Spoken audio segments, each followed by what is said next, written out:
Are we on the air? Yes, you are. In looking at, your progression from when you first started to now, what you've been able to do nationally as an artist, I think that you are almost a poster child for what could possibly be for a lot of artists in Canada and Toronto. I think a lot of people scratch their heads like, wow, amazing songs, and he has this connection with this group of people, and how does he do it? What do you think it is in terms of the things that have made you translate across the board in what has been historically a rock-centric nation, like in terms of Canada?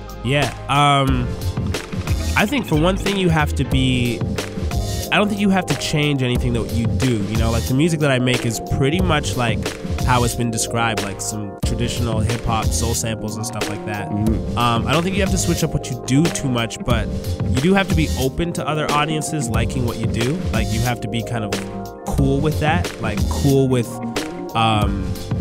people that listen to a lot of rock music. When you roll into Saskatoon and they want to be at your show, like you have to be like, cool, like you're welcome here at this show. You like this music? That's dope.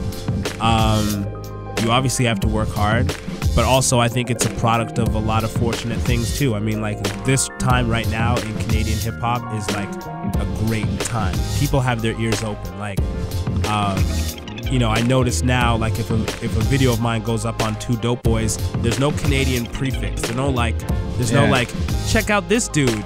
He's from Canada, but he's pretty dope. It's just like new video from Shad. Check it out. It's like that's gone now. So like we have a lot of opportunities now. Like artists in Toronto, in Canada, period, in hip hop. There's a lot of opportunities. As you guys know, radio stations are down to support. CBC's down to support. It's like get your stuff out there. Maybe in channels that you wouldn't expect would take to your music.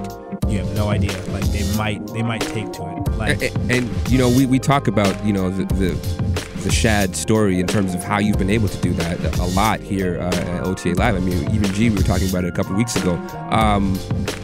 But there's two sides to the coin of success in terms of Canadian hip hop artists. You got like the Chaos and Maestro artists that you would consider to be like, okay, I kind of see what they did and kind of got what they got, and I can apply a couple of things to what I am as an artist, looking at what they're doing. And then you got like a situation like Drake, where he's a complete anomaly. You have to have been a child TV actor with that's your a step lineage, one. That's a your lineage step one. that came out of Memphis, and your uncles had to have been writing for Al Green, and you had to be an amazing artist in your own right to actually have that happen. Where does Shad place himself on those extremes of a Drake kind of crazy anomaly, and then when you look at someone like Chaos, and you kind of get what made them? I think if you look at Chaos's career, or if you look at my career, like you can literally like just plot it. You can literally just see. I mean, it's all, especially nowadays, it's like it's all up there. It's all on MySpace. So you can see the shows I played, and then the shows I played, and then the shows, and then now the shows I play. Like you can plot that progression. You can see this video I made, and then this video I made, and then that video I made. You can graph it all. It's all out there. Like you can just take a look at it. I think, like I said, for me, it started with the album that I made by myself, like so many people do now, and anybody can do now. I think if there's one point I stumbled on in trying to answer your question, it's like, don't close any doors for yourself. Give your album to people that you think might not be into it. And if what you're doing is honest and it's creative, like, trust people.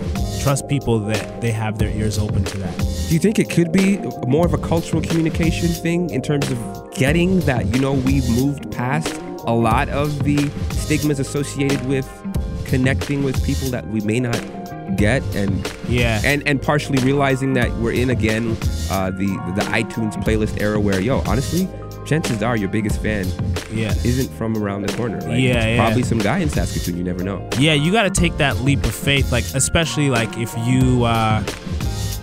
it's not that much of a leap of faith. If you like other kinds of music, it's like trust other people like other kinds of music too, right? Okay. You know what I mean? I think it's kind of maybe as simple as that. Like if I like, I was a fan of Justin Nozuka, and then all of a sudden he reached out to me by email like one day and was like, yo, I like your stuff. It's like, that's not so strange. Exactly. You like other kinds of music, they might like reach out, like try some things. Speaking of Justin Nozuka. Yeah. And before we get to that, I really have to point out this crazy fact, which we've talked about before. You're about to tour, in September with Kanan. Word. Woo! Yo, honestly, just as from one black dude to another black dude, I, in my mind, never thought that I would see a day where two, artists coming from the African diaspora would be able to tour Canada on their own steam, doing credible music without having to change anything about themselves. Word. So for me personally, I think that is retarded that you guys can take that steam as artists, separately doing your thing, come together and tour Canada. Like that's Word. I don't think anyone has done that, like coming from that situation, which is ridiculous. That's part of what makes it such an exciting time, like in hip hop period, but especially in Canada. It's like we're so young here in terms of what we're doing in hip hop. There's things that are being done for the first time. Like, that's exciting. Yeah, exactly. How did that come together? Real quick before we go.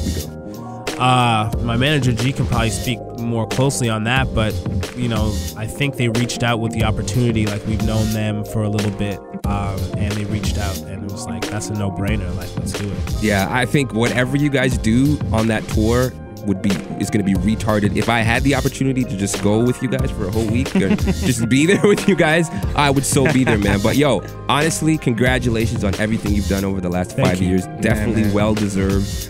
The album TSOL is in stores right now, Toronto. If you don't have it, I mean, we should be revoking your pass, honestly. You should not be living in this city. Any last words, shout outs, plugs?